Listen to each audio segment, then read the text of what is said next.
আমার তো মহিলাদের উপরেও ক্রাশ হয়। আমি ওটা তো মানে করে খেলাম, আমি লোভী মানুষ। উড়োফোনে অতিষ্ঠ শ্রীলেখা। তারকাদের ফোন নম্বর ছড়ালে কীরকম বিভ্রান্তিকর পরিস্থিতির সম্মুখীন হতে হয় তা আলাদা করে বলার অপেক্ষা রাখে না। এর আগে দ্য কেরালা স্টোরি সিনেমা হিট করার পর আদা শর্মার ফোন নম্বর ছড়ানোয় উড়োফোনে অতিষ্ঠ হতে হয়েছিল অভিনেত্রীকে। এবার কলকাতার তারকার ক্ষেত্রে একই ঘটনার পুনরাবৃত্তি।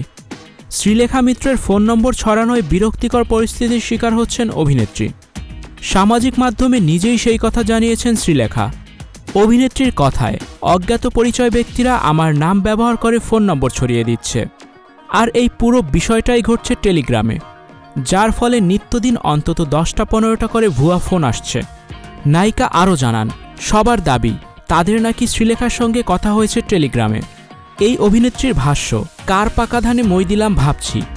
শুধু তাই নয়, ওই পোস্টের শেষে শ্রীলেখা আরেকটি বিস্ফোরক প্রশ্ন রেখেছেন, তুমি যেই হও না কেন, আমি কেন এখনও তোমাদের কাছে ভয়ের কারণ। যদিও কিভাবে এই বিপত্তি ঘটেছে তা এখনও জানা যায়নি। শ্রীলেখা নিজেও পোস্টের কমেন্ট সেকশন বন্ধ করে রেখেছেন। বরাবরই সোশ্যাল মিডিয়ায় সক্রিয় শ্রীলেখা মিত্র। ঠোঁটকাটা স্বভাবের জন্য খ্যাতি আছে তার। নিজের জীবনযাপনের ধরন নিয়ে বরাবরই স্পষ্টবাদী তিনি। কখনোই কোনো কিছু নিয়ে রাগঢাক রাখেন না। ফলে স্পষ্ট কথা বলার জেরে একাধিকবার বিতর্কেও জড়িয়েছেন। কোথাও অনুচিত দেখলেই চোখে আঙুল দিয়ে ধরিয়ে দেন শ্রীলেখা মিত্র। সেই সঙ্গে ঝাড়েন ক্ষোভ, ছাড় দেন না কাউকে। পাশাপাশি স্পষ্ট বলেন তিনি। এজন্য অবশ্য বিড়ম্বনায় পড়তে হয়। মাঝে মাঝেই তার বক্তব্য বিকৃত করে উপস্থাপন করা হয়। এতে ত্যক্ত বিরক্ত অভিনেত্রী। তবে শ্রীলেখা নিজে রয়েছেন বিন্দাস। কাজের অবসরে সময় পেলেই ব্যাগপত্তর গুছিয়ে বেরিয়ে পড়েন ঘুরতে। বাড়িতেও পোষ্যদের সঙ্গে সময় কাটান। পাশাপাশি পরিচালনাতেও হাত পাকাচ্ছেন অভিনেত্রী। টলিউডের পাশাপাশি এখন মুম্বাইতেও যাওয়া আসা রয়েছে শ্রীলেখার। সম্প্রতি সুধীর মিশ্রর ওয়েব সিরিজেও অভিনয় করেছেন তিনি। তবে কলকাতা ছেড়ে সেখানে গেড়ে বসার চিন্তা নেই তার। কলকাতার জনপ্রিয় অভিনেত্রী শ্রীলেখা মিত্র একসময় পর্দায় ছিলেন নিয়মিত। অভিনয়ে বরাবরই নজর কেড়েছেন সবার। সেই সঙ্গে সামাজিক যোগাযোগ মাধ্যমেও তার দারুণ উপস্থিতি। কাজের পাশাপাশি শ্রীলেখা খুব জনপ্রিয় সামাজিক যোগাযোগ মাধ্যমে। তার প্রতিদিনের রুটিনে নজর রাখেন ভক্তরা। এমনকি সোশ্যাল মিডিয়া থেকে তো বিয়ের প্রস্তাবও পান তিনি। বাংলাদেশে এসে একটি সংবাদ মাধ্যমের সাথে সাক্ষাৎকারে অভিনেত্রীকে বলতে শোনা যায়, আমি এমন কাউকে বিয়ে করব না যে বিবাহিত। আমি হোম ব্রেকার নই। আমার তাই এমন পুরুষ পছন্দ যে ভরসাযোগ্য, সিঙ্গেল। বিয়ের পর আমি 2-1জনের সঙ্গে প্রেম করেছি যারা আমার থেকে বয়সে ছোট ছিল।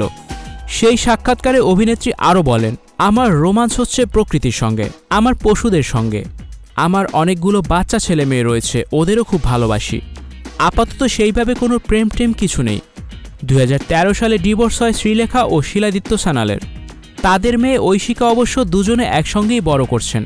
প্রাক্তন স্বামীকে নিয়ে শ্রীলেখা আগে এক সাক্ষাৎকারে বলেছিলেন, দুজন ভালো মানুষ এক ছাদের তলায় নাই থাকতে পারে, তাই বলে তিক্ততা কেন থাকবে।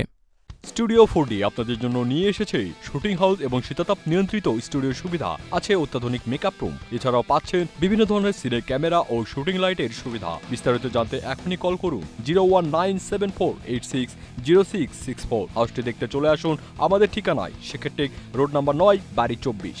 Icon focus 24 TV, powered by 4D Fourth Dimension। আমাদের চ্যানেলটি সাবস্ক্রাইব করে আমাদের সাথে থাকুন।